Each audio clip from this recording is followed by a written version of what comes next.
Okay, तो paper को solve करते हैं। सबसे पहला question, question number first, direct formula based question था।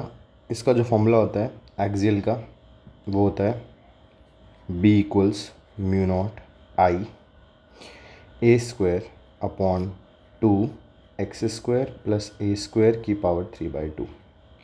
ध्यान से नोटिस करोगे तो क्वेश्चन नंबर ऑप्शन नंबर 4 ही इससे मैच कर रहा है। So that is question number first for you. Question number second सीधा थियोरेटिकल है। Magnetic field is produced by the flow of current in straight wire. This phenomena was discovered by Hans Christian Oersted. Unit of magnetic induction B क्या होगी? तो इसको ज़रा ध्यान से देखो। F is equals to Q V, B वाला formula use कर सकते हो, ILB यूज़ कर सकते हो, जो आपको ठीक लगे यूज़ कर सकते हो। अब B की अगर मेरे को यूनिट निकालनी है तो हो जाएगा F अपॉन क्यू वी। अब फोर्स होती है न्यूटन और स्पीड होती है मीटर पर सेकेंड, बट चार्ज, तो करंट बराबर होता है चार्ज अपॉन टाइम। तो चार्ज बराबर क्या हो जाएगा 80, करंट एम्पियर में, टाइम सेकेंड में, तो एम्पियर सेकेंड आ जाएगा। सेकेंड से सेकेंड क्या हो जाएगा कैंसिल, तो न्यूटन एम्पियर मीटर। तो न्यूटन एम्पियर मीटर वाला आपका न्यूटन पर ampere metre option number first. Question number 4 देखते हैं। क्वेश्चन नंबर 4 बोल रहा है कि एक लेंथ ऑफ वायर है जिसमें कि स्टडी करंट है, उसको पहले बेंड किया in the form of a circular plane coil of 1 turn. तो मान लीजिए कि आपके पास लेंथ बेंड किया, सर्कुलर कॉइल, सिंगल टर्न है, तो इसका मैग्नेटिक फील्ड का फॉर्मूला बन जाएगा mu naught I by 2r। उसके बाद the same length is now bent more sharply to give double loop of small radius. अब 2 लूप बना दिए, ऑब्वियसली रेडियस कम होगा R2, तो अब जो मैग्नेटिक फील्ड होगी वो जाएगी mu naught I by 2r2। Simple. R1 R2 में कोई रिश्ता? यस। दोनों की लेंथ सेम वायर से बनी है, तो इसका 2πr1 बराबर होगा इसके 2πr2 के, एक्सेप्ट इसमें 2 टर्न्स हैं, 2π से 2π कैंसिल, R1 इक्वल्स 2r2 या फिर R2 इक्वल्स R1 बाय 2। तो R2 की जगह पे R1 बाय 2 लिखूँगा तो मैग्नेटिक फील्ड का फॉर्मूला बनेगा। अच्छा, यहाँ पे मेरे को एक n भी लगाना पड़ेगा क्योंकि नंबर ऑफ टर्न्स भी हैं इसमें। तो नंबर ऑफ टर्न्स है 2, R2 की जगह पे आएगा R1 बाय 2। अब ये 2 ऊपर चला जाएगा, ये 2 जैसे ही ऊपर जाएगा तो B2 का फॉर्मूला बन जाएगा 4 times mu naught I bye 2r1। Mu naught I bye 2r1 किसके बराबर है? B1 के। तो यहाँ से B2 बराबर 4 times of B1। Option number 3। Question number 5 में बहुत लोगों को प्रॉब्लम थी, आराम आराम से क्वेश्चन नंबर 5 को करेंगे। सबसे पहला ये वाला डायग्राम चेक करेंगे, ठीक है। इसमें एक वायर आ रहा है, फिर एक सेमी सर्कल है, और फिर उसके बाद है ये करंट करंट करंट। ये आपका पॉइंट है, ठीक।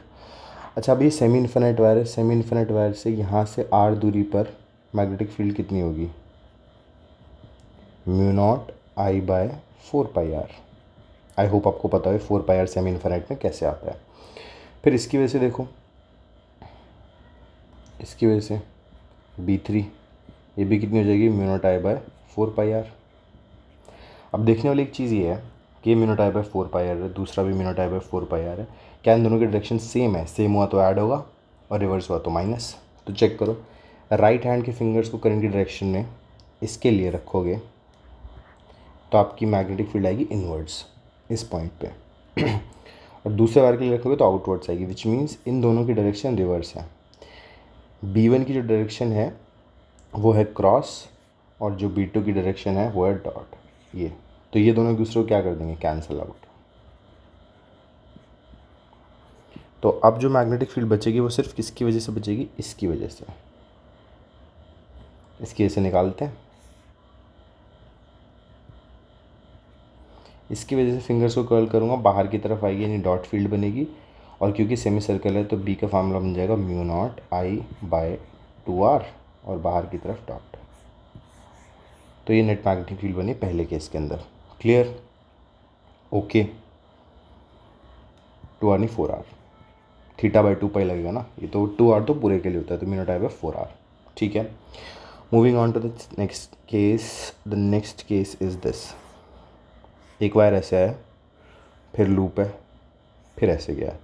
इस वायर के लिए और इस वायर के लिए, दोनों के लिए पॉइंट एक्सिस पे लाई कर रहा है, और स्ट्रेट वायर के लिए एक्सियल पॉइंट पर फील्ड कितनी होती है? 0, क्योंकि फील्ड चारों तरफ होती है।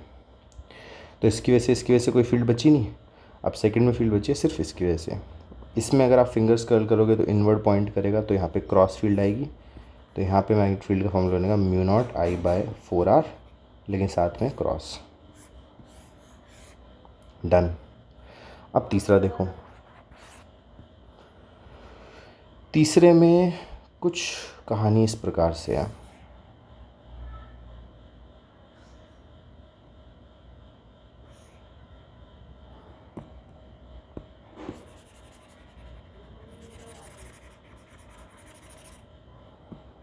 तीन सेक्शंस हैं। Let's use a different colour.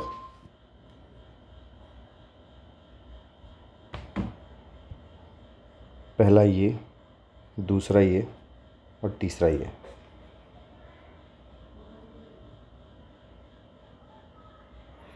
First के लिए, इसके लिए ये पॉइंट एक्सियल हो जाएगा। नोटिस करो, ये वायर है और ये एक्सियल पॉइंट है, तो बी कितना हो जाएगा इसकी वजह से? 0। सेकंड जो ये वाला है, इसकी वजह से आर्क वाला फॉर्मूला लगेगा, तो आर्क वाला फॉर्मूला लगाते हैं एक बार।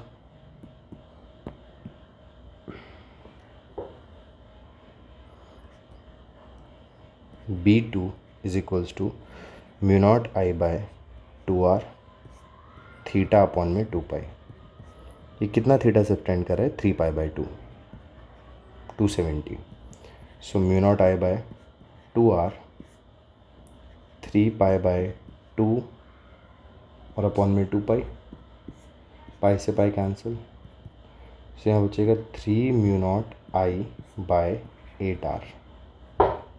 ओके, तो 3 mu naught I by 8r। Cool. इसकी वजह से और चेक करते हैं।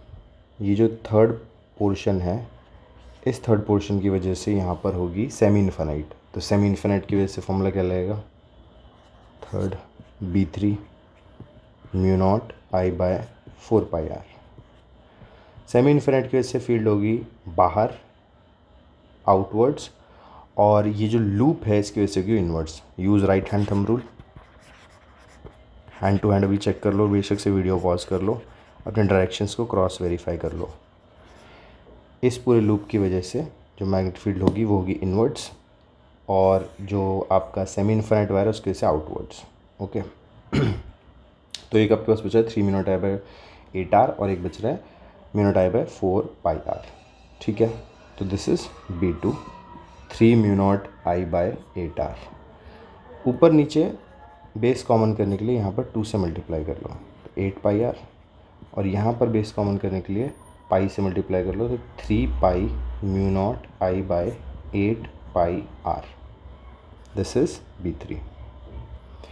अब इन दोनों में आपको दिख रहा है कौन सा वैल्यू लार्जर है? ये वैल्यू लार्जर है, और जो B2 है, B2 आया इसकी वजह से, और ये कैसा है? क्रॉस। तो B2 is cross and this is dot. So B net बनेगा B2 minus B1, and B2 minus B1 would be 3 pi mu naught I by 8 pi r minus 2 mu naught I by 8 pi r। यहाँ से mu naught आई अगर common लेंगे तो बचेगा 3 pi minus 2 upon में 8 pi R. This is B net. ये third case भी हो गया हमारा। तो 3 केस हो चुके हैं, फर्स्ट सेकंड थर्ड। आप नोटिस करो फर्स्ट सेकंड में सिर्फ डायरेक्शन का फ़र्क है, मैग्नीट्यूड सेम है। ठीक है, अब तीनों का रेशियो करते हैं। First case ratio, second case ratio, third case. First case में हमारी जो मैग्नेटिक फील्ड है वो डॉट है और mu naught I by 4r है। सो mu naught I by 4r dot. दूसरे में mu naught I by 4r cross. तीसरे में mu naught I by 8 pi r 3 पाई-2।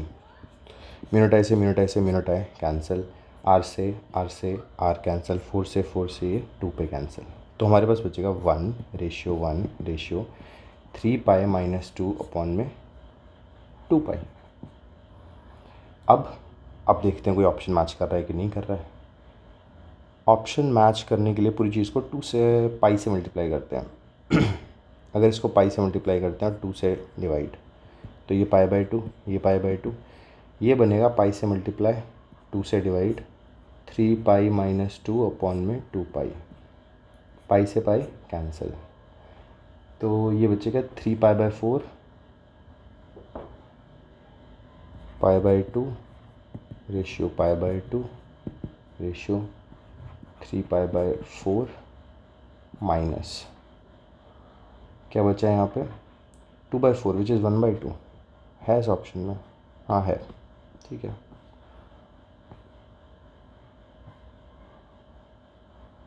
To by four जो कि 1/2 बन जाएगा। तो बचा पाई/2 रेशियो पाई/2 रेशियो 3 पाई/4 माइनस 1/2। इन दोनों की डायरेक्शन रिवर्स है तो एक में माइनस लग जाएगा। तो आपका option number A done. 6th question, दोनों की वजह से फील्ड इनवर्ड रहेगी। चेक करते हैं इनवर्ड तो दोनों की फील्ड ऐड हो जाएगी B1 + B2, बी नेट दे देगा हमें। पहले वाले का रेडियस R1 है ये वाला, तो इसके से फील्ड निकालो B1 = μ0I/2R θ/2 पाई। इसका रेडियस है R1 तो μ0I/2R1 थीटा जाएगा पाई/2 पाई, तो इसका आंसर आएगा μ0I/4R1। सिमिलरली B2 का निकालोगे तो उसका आ जाएगा μ0I/4R2। B1 B2 दोनों आ गए, दोनों की डायरेक्शन सेम है, दोनों को ऐड करेंगे तो आंसर आएगा μ0I/4 1/R1 + 1/R2। μ0I/4 पाई से पाई क्या हो जाएगा cancel, 1/R1 + 1/R2, option number 4th। Electron and proton of equal kinetic energy enter uniform magnetic field normal to the line of force. The radii of the curvature of the circular paths be RE and RP. Electron proton equal kinetic energy. Electron proton kinetic energy, mass of electron, mass of proton, radius of electron और radius of proton। Radius का formula होता है mv/qb, जिसको अगर kinetic energy के terms में करते हैं तो 2m काइनेटिक एनर्जी अपॉन में qb। अब दोनों के लिए 2 सेम है, काइनेटिक एनर्जी सेम है और b भी सेम है, तो दोनों का जो रेशियो किस पे डिपेंड कर रहा है, डायरेक्टली डिपेंड कर रहा है मास पे और q पे। तो अगर मैं RE/RP करूँगा या सिर्फ RE कर देता हूँ आपके लिए पहले RE, तो वो डायरेक्टली प्रोपोर्शनल होगा √me/QE पे, और RP करूँगा तो डायरेक्टली प्रोपोर्शनल होगा √MP/QP पे। अच्छा, चार्ज ऑफ इलेक्ट्रॉन बराबर चार्ज ऑफ प्रोटॉन होता है क्या? मैग्नीट्यूड दोनों का सेम होता है ना, E के बराबर। तो अब डिवाइड कर देता हूँ, मुझे सब RE/RP की फॉर्म में, तो मैं RE से RP को डिवाइड कर देता हूँ। एक और पेज ले लेते हैं।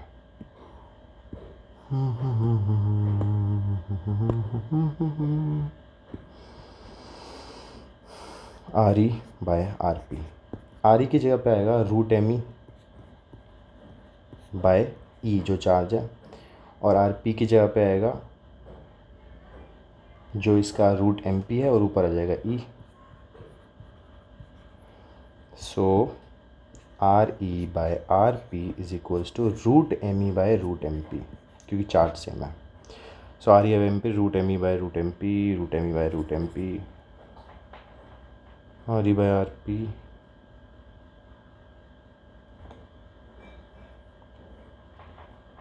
Done, √me/√MP, 4th option. Two parallel conductors are carrying currents I and in the same direction. Force experienced per unit length in the conductor will be. Formula क्या है, μ0I1/I2 अपॉन में 2 पाई r। करंट सेम है तो I1 बराबर I2 बराबर किसके हो जाएगा, I के। तो जाएगा μ0I² / 2 पाई r। अब किस में दिख रहा है μ0I² / 2 पाई r, इसमें दिख रहा है, बट इसमें 2 से एक 2 को पहले कैंसिल करना पड़ेगा, फिर आपको दिखेगा। अच्छा, अट्रैक्शन क्यों है? सेम डायरेक्शन में हो तो अट्रैक्ट, ऑपोजिट डायरेक्शन में हो तो रिपेल। ये आई होप आपको याद होगा। क्वेश्चन नंबर 9, गिवन फिगर में इलेक्ट्रॉन एंटर कर रहा है, कितना डिफ्लेक्ट करेगा? तो वी क्रॉस भी लगाओ,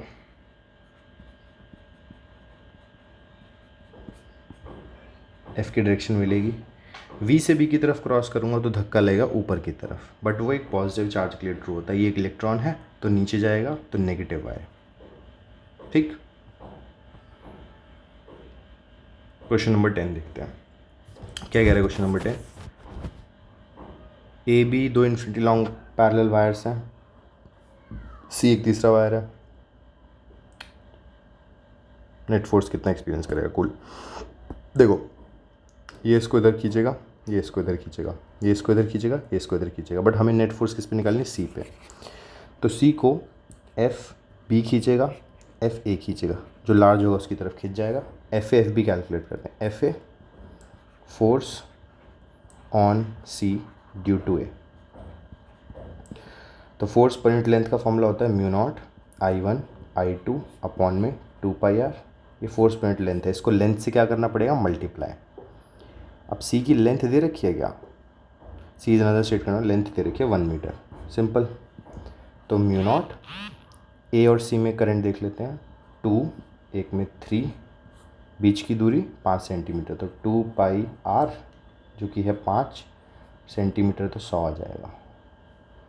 करें बेटा इसको हल्का सॉल्व, तो ये हो जाएगा तो ये 6 म्यू नॉट बाय 2π इंटू में 5 और ऊपर जाएगा 100। अब देखो क्या करोगे आप। हमारे पास आया है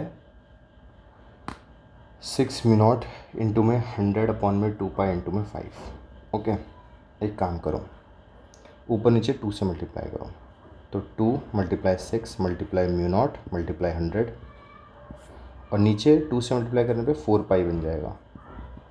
अब म्यू नॉट बाय 4π को अलग से निकाल लो, और म्यू नॉट बाय 4π की होगी 10 की पावर -7, बचा 6 दूनी 12/5 इंटू में 100, 12/5 हो जाएगा 5 2.4 इंटू में 10 की पावर -5 न्यूटन्स। ये आया है ए की वजह से। अब बी की वजह से निकालते हैं। Mu naught I1 I2 by 2πr into में लेंथ, करंट दोनों के बीच में 3 4 और दूरी है 8, तो म्यू नॉट इंटू में 3 इंटू में 4 अपॉन में 8 सेंटीमीटर है, तो नीचे 100 आएगा। अब म्यू नॉट ऊपर 12, नीचे 8 और 2 16 बन जाएगा, एक 2 निकाल लो 8 में से, तो कितना बचेगा? 4π इंटू में 2, ऊपर जाएगा 100। म्यू नॉट बाय 4π हो जाएगा 10 की पावर -7, और 12/2 हो जाएगा 6 इंटू में 100, तो यहाँ से बचेगा 6 इंटू में 10 की पावर -5 न्यूटन। अब ज़्यादा फोर्स कौन लगा रहा है भैया? बी ज़्यादा फोर्स लगा रहा है। बी ज़्यादा फोर्स लगा रहा है तो बी के टूवर्ड्स जाएगा, तो ऑप्शन सेकंड और थर्ड में से कोई सही हो सकता है। अब 6 में से 2.4 माइनस कीजिए ज़रा, तो 6, और यहाँ से क्या बचेगा आपका? 5 3.6। कोई कैलकुलेशन एरर हुआ है क्या? एक बार फटाफट चेक करते हैं। Mu naught I1 I2 2 into में 3 अपॉन में 5 इंटू में 100, और लेंथ 1 मीटर, ठीक है। 6 म्यू नॉट बाय 25 पाए, ठीक है। 2 से मल्टीप्लाई किया 12, नीचे आ गया 4, 12/5, 10 की पावर -5, 12/5 इज़ 2.4, ठीक है।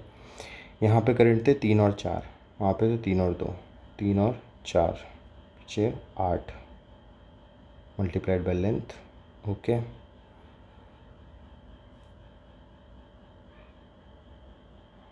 हाँ, यहाँ पे 4 छूटेगा ना, 4 छूटेगा यहाँ पे, और यहाँ पे आएगा 3। अब 3 में से 2.4 माइनस कर दो, अभी भी बी की फोर्स ज़्यादा है, तो 3 - 2.4 10 की पावर -5। तो ये आ गया ऑप्शन नंबर 4। तो फटाफट आप अगर ऐसे कोई ऊपर नीचे मिस्टेक भी हो जाए तो फटाफट आप उसको चेक कर सकते हैं। In the figure shown the magnetic field induction at the point O will be, magnetic field induction point O पे कितना होगा। तो चेक करते हैं, इसकी वजह से आउटसाइड, इसकी वजह से भी आउटसाइड और इसकी सबकी वजह से आउटसाइड है, तो तीनों को ऐड कर देते हैं। इसकी वजह से यहाँ पे सेमी इन्फानाइट, इसकी वजह से सेमी इन्फानाइट और इसकी वजह से सेमी सर्कल, ठीक है, आउटसाइड आउटसाइड और outside. So B net would be B1 plus B2 plus B3, तीनों का फॉर्मूला डायरेक्ट लिखने जा रहा हूँ। Mu naught I by 4πr plus mu naught I by 4r plus mu naught I by 4πr, common ले लो, mu naught I by 4r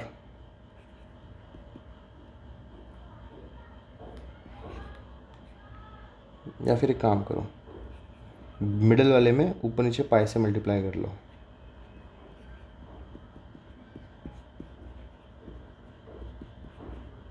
क्या benefit होगा, ऑप्शन देखोगे तो चमकेगा। Mu naught I by 4πr common लो, बचेगा 1 plus pi plus 1, 2 plus pi, option number second. 12वें में देखो, इसकी वजह से यहाँ पर तो आपको पता है सर्कल बनता है चारों तरफ मैग्नेटिक फील्ड का, तो इसकी वजह से फील्ड यहाँ पे डाउनवर्ड होगी, समझ गए, हटाओ अब इसको। इसकी वजह से भी फील्ड एक सर्कल में होगी, तो यहाँ पे डाउनवर्ड होगी, तो मतलब दोनों की वजह से फील्ड कैसी होगी, सेम, डाउन डाउन, ठीक है। और इस वाले की वजह से अगर आप right hand thumb rule use करेंगे तो आपको इधर फील्ड दिखेगी। तो हमारे पास दो फील्ड्स हैं, दो सेमी इन्फिनिट की वजह से और एक इस तरफ। तो अब इनका नेट निकालना है भाई। सेमी इन्फिनिट की वजह से इंडिविजुअल कितनी होती है, mu naught I by 4πr, और ऐसी दो टर्म्स है, और ये जो सेमी सर्कल है उसकी वजह से mu naught I by 4r। Net निकालना है, दोनों को अंडर रूट कर दो, 2 mu naught I by 4πr square plus mu naught I by 4r square, common लोग ये आ जाएगा, आर की जगह पे ऑब्वियसली ए आ जाएगा। And that's your question number 12। Class के क्वेश्चन से सिमिलर है, क्लास में अगर आप क्वेश्चन देखोगे तो आपको इस पे एक सवाल दिख जाएगा। नेक्स्ट देखते हैं, if the direction of the initial velocity of charge particle is perpendicular to the magnetic field the orbit will be. अगर direction of the initial velocity charge particle perpendicular है मैग्नेटिक फील्ड के, ये रही magnetic field, यह है charge particle, धक्का खाएगा ऊपर की तरफ जाएगा, सर्कल बन जाएगा, है ना, बी क्रॉस बी, ऊपर की तरफ पुश खाएगा और एक सर्कुलर पाथ में घूम जाएगा। सो क्वेश्चन नंबर 13 का सी। 14 देखते हैं, two long wires the distance of 1 metre, दोनों में 1 एम्पियर का करंट है, force of attraction per unit length कितनी होगी, mu naught I1 I2 by 2πr। Distance 1 metre है तो म्यू नॉट, और करंट दोनों में 1 है तो 1 अपॉन में 2 पाई, और बीच की दूरी कितनी है 1 मीटर, तो आंसर आएगा म्यू नॉट बाई 2 पाई। ऊपर नीचे 2 से तो mu naught by 4 pi into में 2, म्यू नॉट बाई 4 पाई होता है 10 की पावर -7 इंटू में 2, तो आंसर आएगा 2 इंटू में 10 की power -7। Done. Question number 15, if a proton is projected in a direction perpendicular to a uniform magnetic field with velocity v,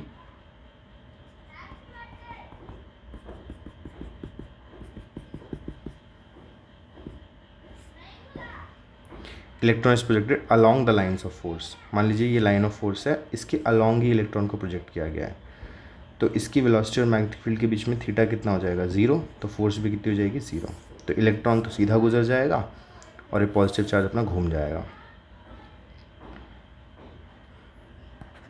The proton will move in a circle with constant speed. There will be no effect on the motion of electron. So that's your last paper के complete solutions. आप अपनी side से क्या कर सकते हैं, please module solve कीजिए, notes revise कीजिए। अगर यही काम आप कर लेंगे that will be more than enough. पहले एटलीस्ट इतना कीजिए, ठीक है। Okay, thank you.